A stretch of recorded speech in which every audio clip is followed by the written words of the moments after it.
Oke, selanjutnya kita lanjut ke nomor 3. Untuk soal yang kali ini kita lagi-lagi perlu identifikasi terlebih dahulu. Kita bisa dapatkan R-nya sama dengan 600 ohm, L-nya sama dengan 2 Henry, dan kapasitornya sama dengan 10 mikrofarad. Ini ada kesalahan penulisan.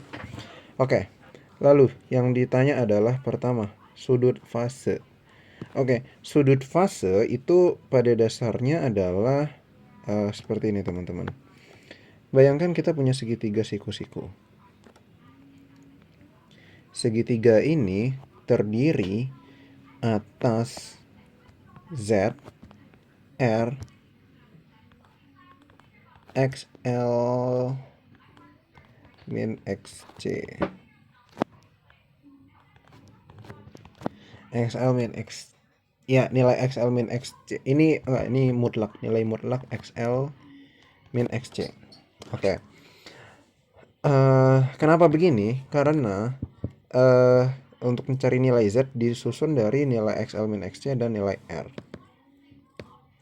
Nah, tetanya adalah teta yang ada di sebelah sini antara sudut Z dan sudut R. Itu yang disebut sebagai sudut fase. Maka di sini kita bisa mulai mengolah. Kita tulis dulu Vmax-nya sama dengan 100 akar 2. Omeganya sama dengan 100. Oke, kita harus cari secara perlahan. Pertama, nilai R. Nilai R sudah diketahui 600. Sebenarnya udah kelihatan ya angkanya, angka ke 6, 8, 10. Tapi akan kita coba. Kita cari dulu nilai XL.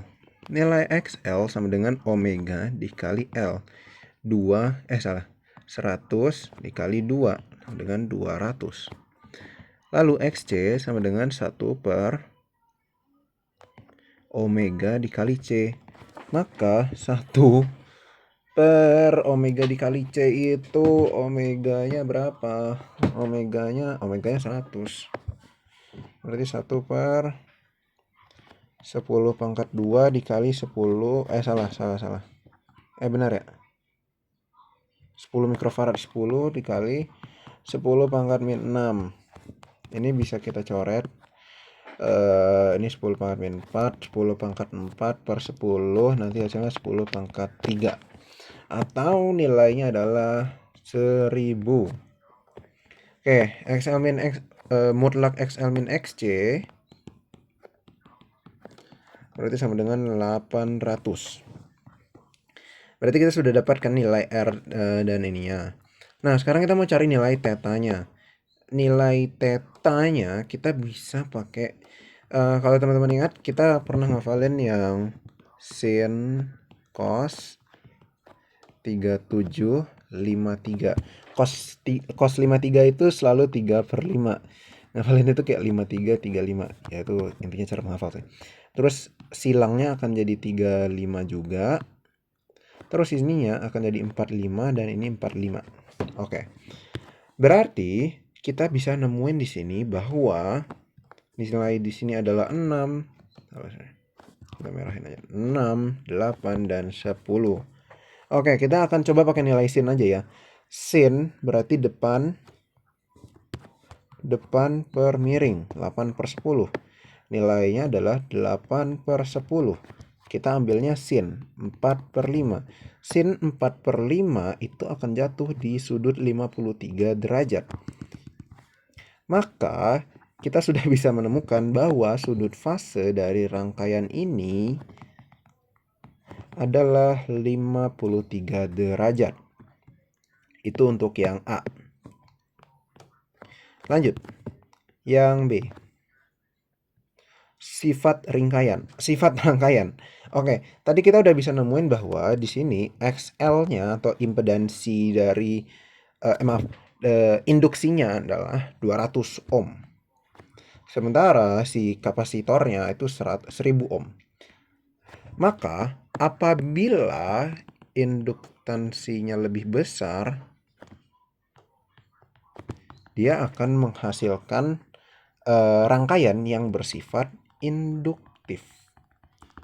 Sementara apabila kapasitornya lebih besar, dia akan menghasilkan sifat yang namanya kapasitif. Karena dalam hal ini yang lebih besar adalah kapasitornya, maka yang kita ambil adalah kapasitifnya. Seperti itu. Lanjut yang C. Persamaan arusnya. Oke, kembali lagi. I max gimana caranya? I max dikali sin omega T.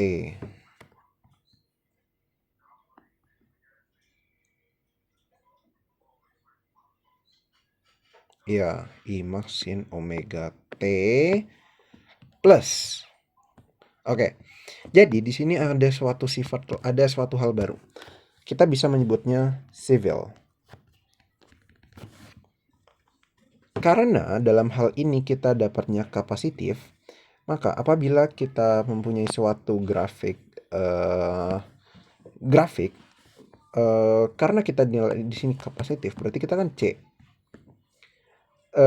C, karena kita ambil C dalam hal ini, maka I-nya mendahului si V. I-nya mendahului si V. Ini garis V, ini garis I. Karena I-nya itu mendahului, dan di sini kita membahas tentang si persamaan I-nya, persamaan arusnya, maka kita akan menganggap si I-nya ini I-nya ini jadi fokus objek pemantauan kita tuh si I-nya. Maka nanti kalau ingat, kalau maju ke kiri dia itu nanti plus, kalau ke kanan dia itu minus. Karena di sini kita hadapannya ke kiri, maka kita plus. Plus apa? Plus nanti sudut yang tadi kita udah temuin. Oke, kembali lagi ke awal. Ini plus theta ya. Maka Imax-nya itu bisa kita temukan bahwa Imax itu sama dengan, sama seperti tadi ya, V sama dengan I kali Z. V-nya itu berapa? V-nya berapa? V-nya berapa? V-nya itu 100 akar 2. 100 akar 2 sama dengan I. I-nya itu berapa? I yang berdikata tahu. Z-nya itu berapa? Z-nya itu tadi adalah 1000. Ya, 1000. Iya 1000 benar. Maka nanti I-nya sama dengan 0,1 akar 2. Maka kalau kita buat ke dalam persamaan jadinya 0. Kita ganti aja deh. 0,1 akar 2 sin 100T plus 53 derajat. Ini nanti kayak gini. Seperti itu untuk yang C. Lanjut. Yang D. Oke. Kalau yang D ini adalah tegangan pada setiap komponen. Intinya kita tadi udah nemu Vmax-nya berapa, terus kita udah bisa nemu XL, XC-nya berapa. Jadi ya udah itu tinggal nanti V sama dengan I kali XL, V sama dengan I kali XC, V sama dengan I kali R. Dan nanti kalian bisa hitung ini dengan mudah. Yang terakhir, yang E. Daya disipasi pada rangkaian. Daya disipasi pada rangkaian.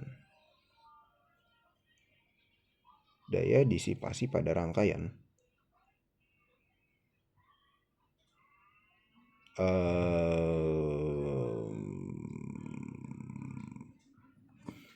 Daya disipasi pada rangkaian. Wah, AC4.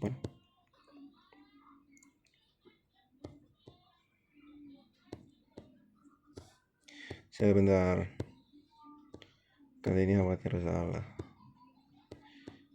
AC4. Ini AC3, AC2.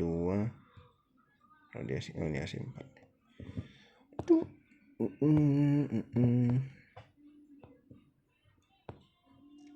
Oh ya, oke. Untuk yang ini rumusnya itu adalah V efektif dikali I efektif dikali cos theta. Oke. Maka tadi kita udah bisa nemuin bahwa V efektif belum ketemu ya V efektif ya. Oke, ya udah nggak apa-apa. V efektif itu berarti sama V max dengan VF kali akar 2. V max-nya adalah 100 akar 2. Berarti akar 2 yang bisa kita coret, V efektifnya sama dengan 100. Terus I efektifnya tadi adalah 0,1 akar 2. I max-nya adalah 0,1 akar 2. Berarti I efektifnya sama dengan 0,1. 100 dikali 0,1 dikali cos theta-nya adalah 3/5. Ini berarti jadi 10 kali 3/5. Hasilnya sama dengan 6. Begitu. Sekian dan terima kasih.